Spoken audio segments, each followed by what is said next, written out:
So you know those days or weeks or even longer where you feel like you're playing like a literal bot? Yeah, it's usually not an enjoyable time, but that's where I come in. I'm gonna share 10 tips from pro sports that will help you absolutely demolish slumps and start ranking up again faster than Bitcoin lately. And honestly, I'm gonna give you the hard truth about slumps and how players at the highest level handle them very differently than everyone else, which is why they get so good. I guarantee that a lot of these tips are things you've never heard of before in a Rocket League video, and they'll help you see almost immediate improvement. Oh, also I'm giving away 50,000 credits. Yeah, 50,000 credits because I love you guys, but more on that later in the video. Let's start off with one of my go-tos when I'm slumping, and that is to close the game and watch pros play. Hop on Twitch, pull up some RLCS replays, whatever it is, your brain, it's smarter than you think. It has an amazing innate ability to absorb information from just watching things. Sometimes when I'm in a mechanical rut, I've literally found myself able to do mechanics that I couldn't before just from spending some time watching pros pull them off. Now, it doesn't always work like that, but at the very least, it can help us get smoother with these mechanics by seeing how loose and fluid the pros' movements are. Not only that, but watching the best players in the world do amazing things gets us hyped up, and confidence is a huge part of high performance. I used to do this before tennis matches, and I would always play better if I watched highlights from my favorite pros. Speaking of getting hyped up, the next tip is exercise. Yeah, I want you to become a literal sweaty tryhard. There are a lot of studies that show the benefits of exercise on performance, but there's actually a study done specifically in Rocket League which shows that moderate exercise before training improves the rate of acquisition of novel fine motor skills. That means you'll learn good. It can also help improve reaction speed and decision making. Not to mention that exercise reduces cortisol, the stress hormone, and produces good ol' endorphins, the body's natural feel-good drug to get you feeling hyped and ready to carry even the bronziest of teammates. Now, you don't have to be in amazing physical shape for this. Even just some push-ups or going for a walk before you play can really help here. And not just exercise, pay attention to your overall health. I'm talking sleep and diet. Yeah, you didn't think I'd go this way with a video game tutorial here, did ya? But when we're learning a new skill, the learning part, that is creating new neural pathways, really happens that night during REM sleep. If we aren't sleeping enough, we're literally jeopardizing all the training we put in for that day. Also, having a balanced diet gives our body and brain the nutrients it needs to work in tip-top shape and build those new neural pathways. Some great foods which can boost in-game performance are eggs, avocados, nuts, berries, seafood, and leafy green veggies. We're looking for things high in healthy fats, B vitamins, and antioxidants. Of course, I'm not saying you gotta completely turn your life around to get good at this game, but making a few healthy changes will certainly help, and not just in the game. Next is try new play styles. One of the things I often recommend to my students here is to play to the extremes. Whether that's too fast or too slow, hyper aggressive or hyper defensive, figure out where on the spectrum you tend to lie and try to play the complete opposite for a bit. These adaptations to our playstyle will help us work on the opposite ends of our spectrum so we can find a really healthy middle ground. Not only that, but it'll also help us understand how to play against and with people who play that way.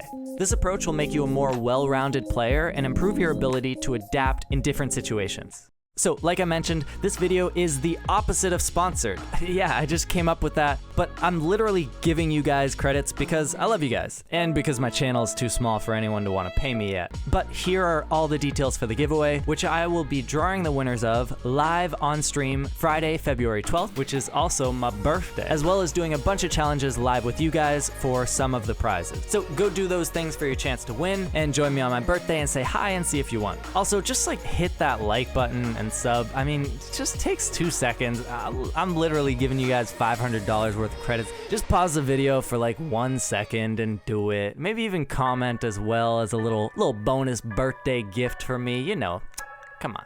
Anyways, on to one of the most important points here, and that is to accept the slump.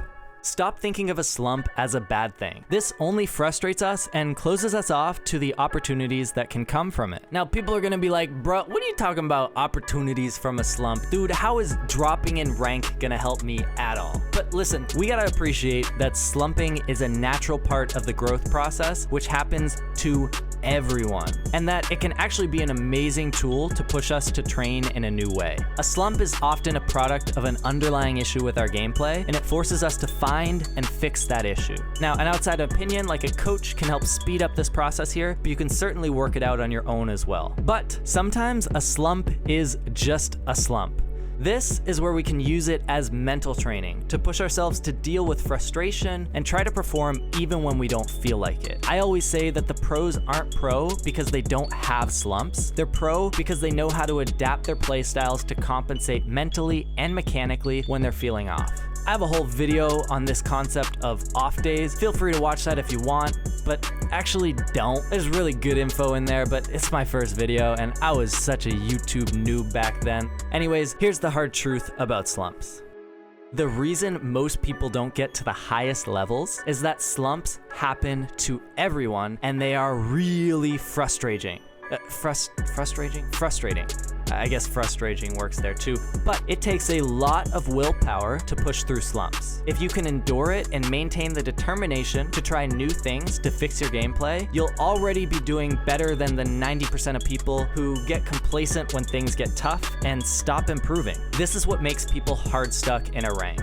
Now, on that note, sometimes it's important to identify your goals. So the next tip is to take a step back and figure out what you want to accomplish and why. Sometimes these aren't easy questions to answer, and that's a good thing. Maybe you want to go pro, or maybe it's as simple as you enjoy the game and you use it to chill and de-stress. Whatever it is, you need to take some time to figure it out. If you have empty motivation, you will burn out eventually. Now, sometimes we grind so much that we lose the fun aspect of the game, which can be a catalyst for slumping. When that happens, it's important to find joy in the game again. A couple things we can do to have more fun in the game are to watch pros like I mentioned earlier, but it's even more fun if you can keep up with the live pro scene. It always gets me really wanting to play more every time I watch pros play big matches live. It's just so dang exciting.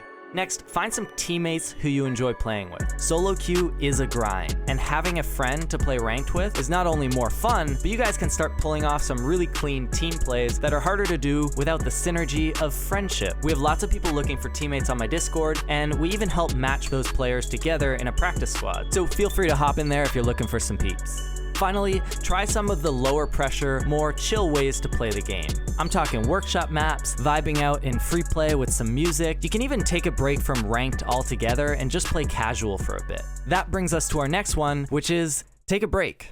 Now, there's a lot that goes into this. In fact, I'm likely going to make a whole video on when, why, and how to take proper breaks. But nonetheless, sometimes taking a break from ranked isn't enough, and we need to step away from the game entirely for a bit. If you're really stuck, try not playing for a couple days. You may find that you come back refreshed and play even better than before, as you've given yourself time to rest, reflect, and consolidate the things you've been trying to learn when you were playing. Again, there's a lot more to talk about here, but look for that in a future video. On the exact opposite of things now, the next tip is to create a schedule. Consistency is key to improving, especially through slumps. It's too easy for us to say, we're not playing well, so we don't want to play today. Although breaks are okay if we really need it, we shouldn't be neglecting playing every time we don't feel like we're playing well. There has to be a point where we learn to push through it. You don't have to go insane with this, like I did. Even something as simple as saying, no matter how bad I'm playing, I'm always going to play at least 10 minutes of free play and 2 ranked games a day.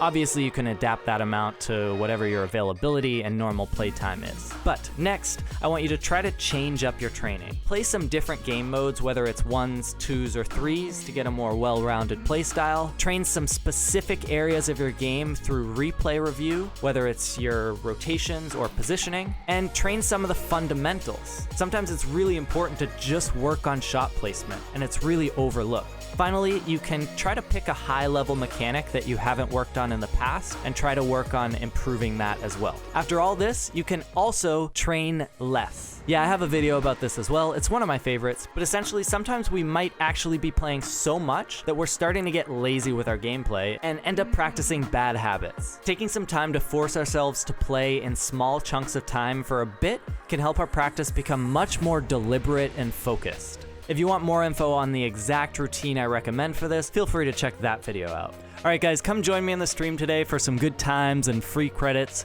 but otherwise, don't forget to like and subscribe if you liked it, and wish me a happy birthday in the comments. Thanks for watching, now go practice.